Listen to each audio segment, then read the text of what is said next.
Carbon dioxide, which is a byproduct of the winemaking process, is sometimes captured and then used to carbonate other beverages. So the correct answer here is cannot tell. So carbon dioxide is a byproduct of the winemaking process, and that's mentioned here in this sentence.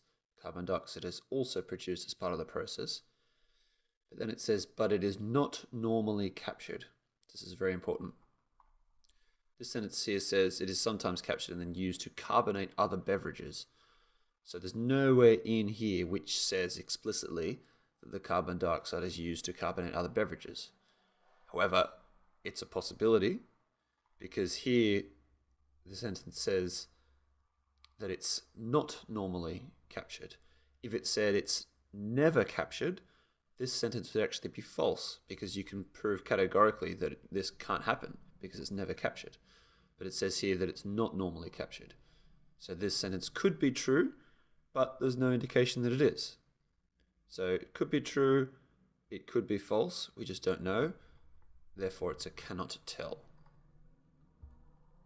If you have any questions or comments, please leave them below. Otherwise, get on over to gradtest.com where you can take this verbal reasoning test for free.